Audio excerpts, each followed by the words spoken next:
All right, hello, and welcome back to another video. In this video, we're going to continue working on topics from Worksheet 1. And so we're going to be working on distance, rate, and time problems. I believe we are on 7B for this one. So let's read the problem and then we'll set up our equations.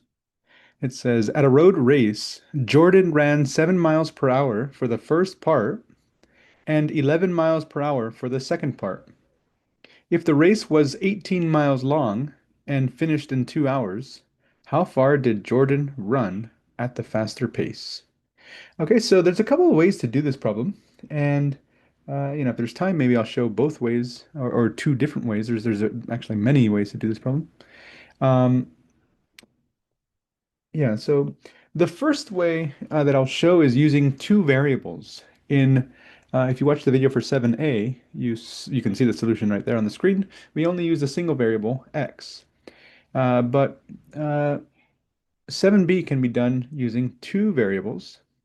And so that's the first way that I'll do the problem.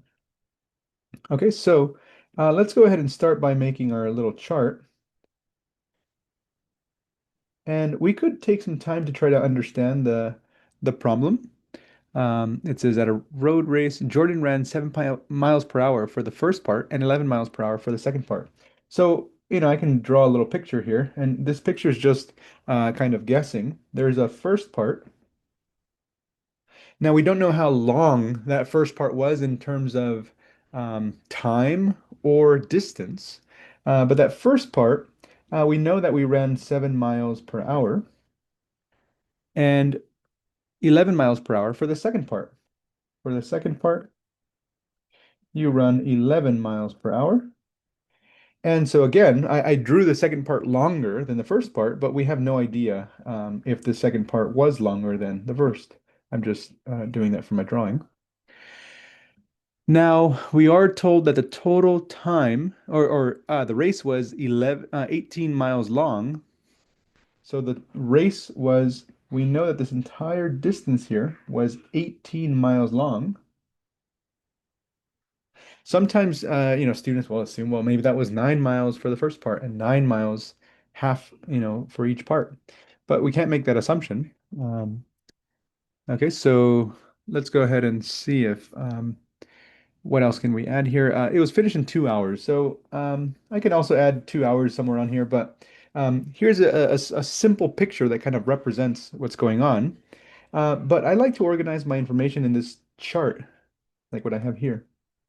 So here I'll put the name of each of the events or in this case parts of the race. In the previous problem, it was cyclist one, cyclist two. Here we're talking about part one of the race and part two of the race. And we can write a total row here because for distance, rate, and time, we were given a total distance. The total distance was given to be 18 miles.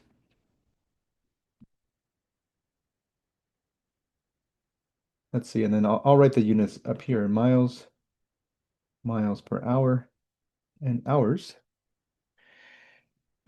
We know the rate of part one was 7 miles per hour. The rate of part two was 11 miles per hour.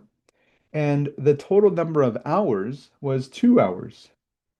Now, the rest is unknown. We don't know the distances for each of the parts and the time taken for each of the parts. So we can now assign our variables. We know that the equation that we're going to use is distance equals rate times time. So we used this in the previous problem.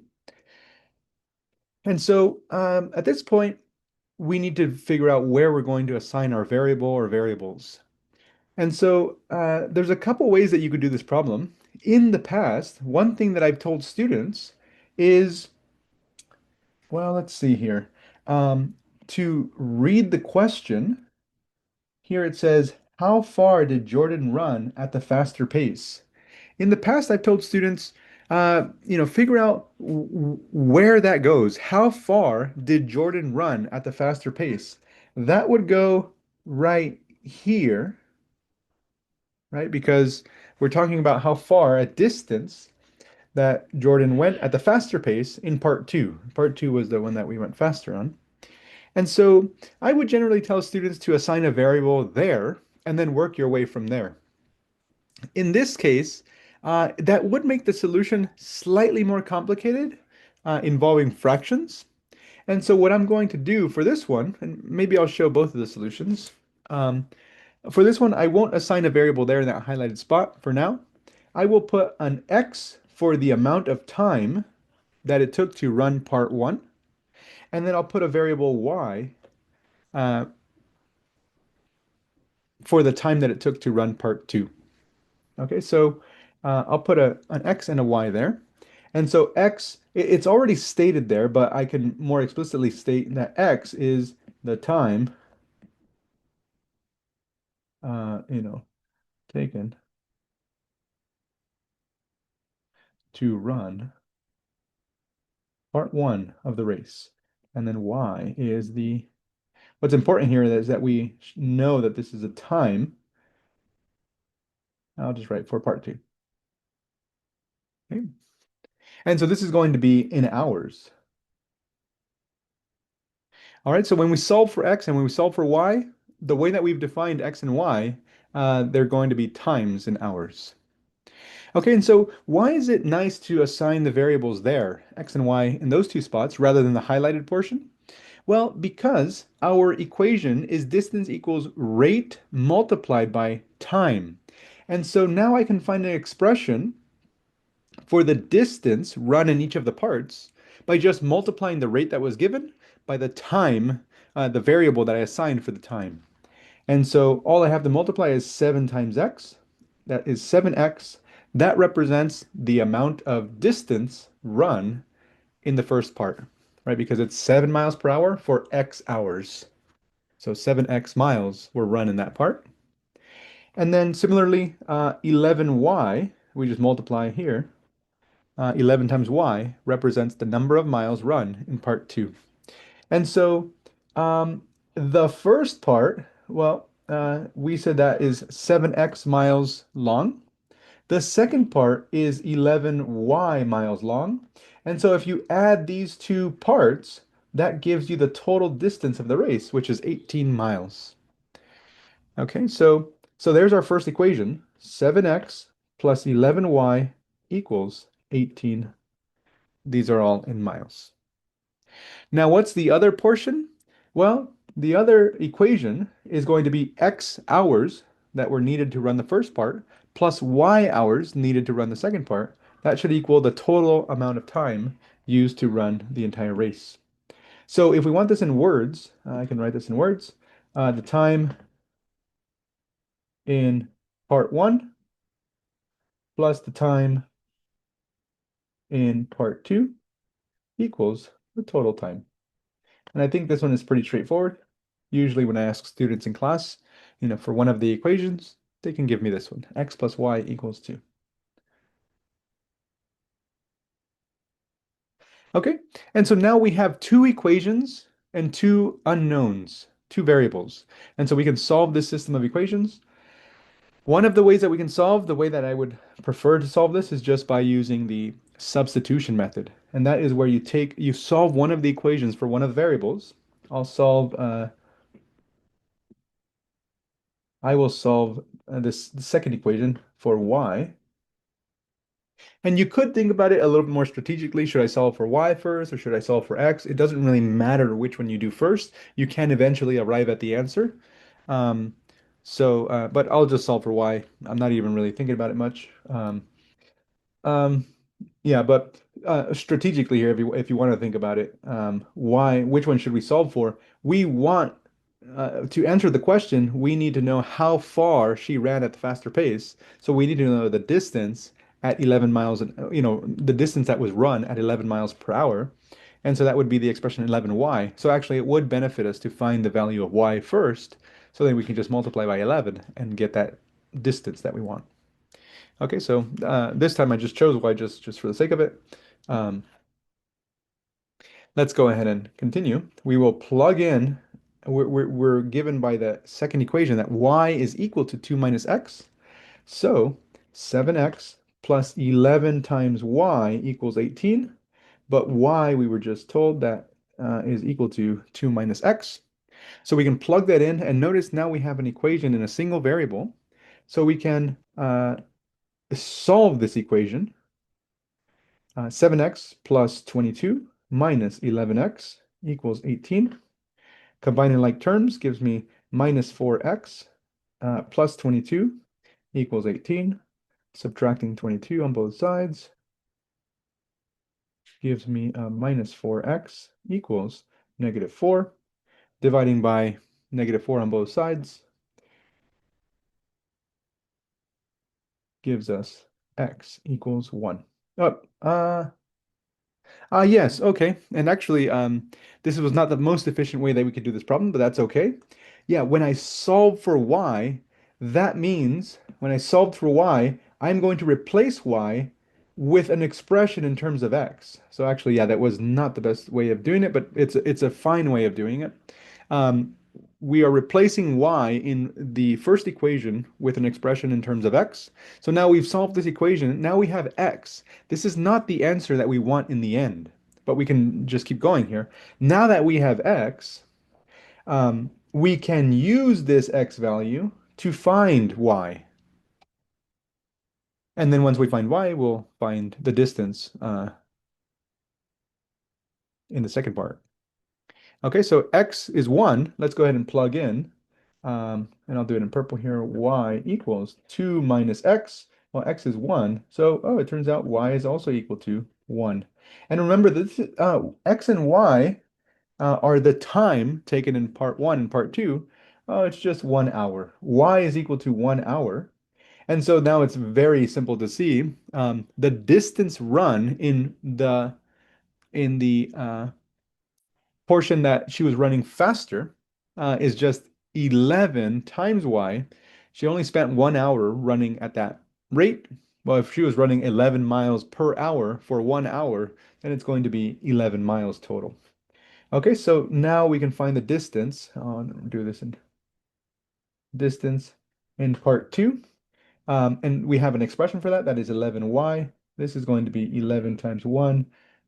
And remember, this is 11 miles per hour times 1 hour. So our units end up working out. We have 11 miles as our answer. Okay, 11 miles. And so we can now write a sentence that says, what was her name again? It said, oh, Jordan ran. uh Okay, Jordan ran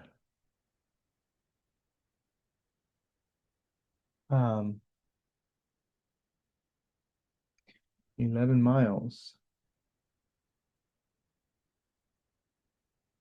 How far did Jordan run at the faster pace? Jordan ran 11 miles at the faster pace.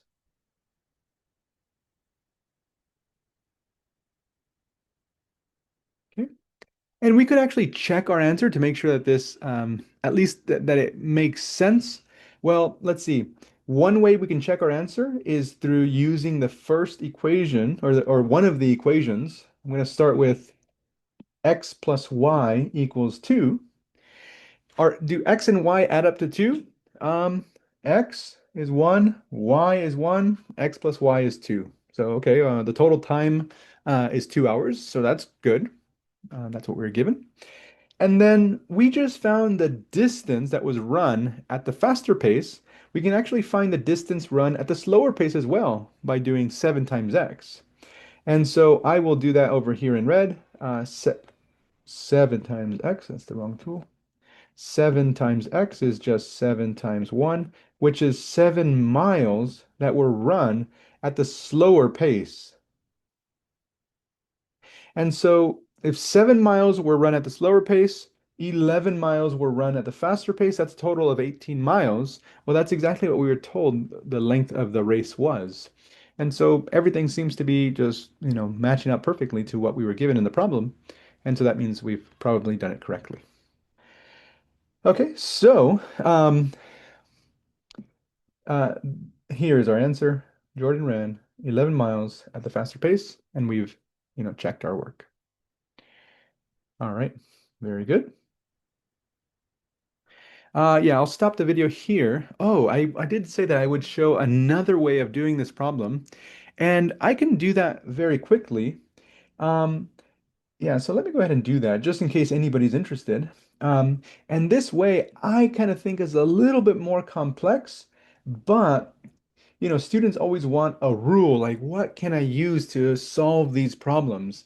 And so that's why I always used to say, well, read the question, what's the actual question that's being asked? In this case, it's how far did Jordan run at the faster pace? And so, how far did Jordan run at the faster pace? If we read that question, that kind of that leads us to assign our variable.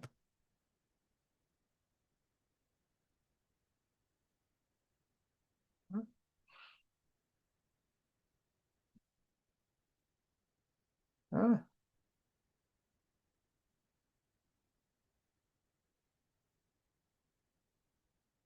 I'm just modifying this little graph. Okay.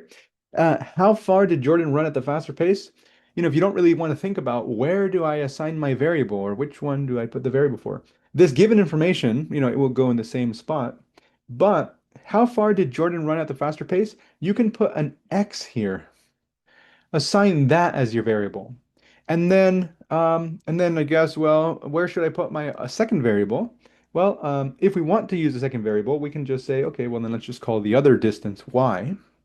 And so, okay, the distances uh, x plus y are going to be equal to 18. And we've already explained that. The distance in part one plus the distance in part two should be the total distance of 18 miles. Okay, so now what do we do for t? Well, this is where it gets a little bit more complicated, but not too complicated. So I used to do it like this. Um, Distance equals rate times time. Well, here we're not looking for distance anymore. We've assigned distance this variable. So now we're looking for the time. And so you can just manipulate this equation here. How do you find the time if you know the distance and the rate? Well, you can find the time by just taking distance divided by the rate. Okay, well then, for each of those time slots, I will just replace them. The time is equal to the distance divided by the rate. Distance, x, divided by the rate, 11. And we know that the times must add up to 2. So y over 7 plus x over 11 equals 2. That's our other equation. And so this one led to fractions, and sometimes students were like, oh, the fractions are, a little bit challenging or something. But it's actually not too bad because then we can just multiply by the least common denominator in the first step, the least common denominator being 77. So we multiply by 77, and we get 7 goes into 77 11 times. 11 goes into 77 7 times. And then we'll do 2 times 77. So this is 11y plus 7x equals 154. Okay, and now we can still do the exact same thing, in terms of, solving for y to do the substitution method. Yeah, let's solve for y. So we get y equals 18 minus x. Substitute in place of y, we'll put 18 minus x. So we have 11 times y plus 7x equals 154. Y is 18 minus x. And so we can multiply here. The numbers are slightly bigger, but that's okay. This is 198 minus 11x plus 7x equals 154. Almost there. Combine like terms, and at the same time, I will subtract 198 from both sides. So we have negative 4x equals, um, what is this here? 198, that would be 440, so 44 negative. And so we can divide by negative 4, divide by negative 4. Here, x is equal to 11. Now, let's see. What is x in this way that I've defined the variables? The way that I defined the variables the second time is the x is the distance run at the faster pace. So this is the answer that we're looking for. Once we solved for x, we're done. Uh, Jordan ran 11 miles, this is in miles, at the faster pace. Okay, and notice, hey, maybe the numbers were a little bit larger there, but we got straight to the answer just by solving for x. Whereas, we kind of had to go a little bit around when we did the other method. We solved for y, or we solved the equation for y, solved for x, used that x to get the value of y, used y to get the distance. So, different ways of doing it. There's actually even more ways that we could do this. Well, depending on how we assign the variables. And so, yeah, there's two methods there. Okay, so, um, uh, yeah, how do I say this? So if you want to read the question and just say, okay, how far did Jordan run at the faster pace? Let me assign that to be my unknown, let's say X. Well, then when you get that value, then you're done with the problem. So similarly, let's see if I did that on the first problem. What was the question here? How long until they are 160 miles apart? How long is the time? These two cyclists left at the same time. So how long, so how much time is needed until they are 160 miles apart? That would be, solving for x. So once I solved for x, that was it. And I even defined that there. X is the time spent traveling. Um, so once we solved for x, the answer was, 4, and that was the answer to the problem.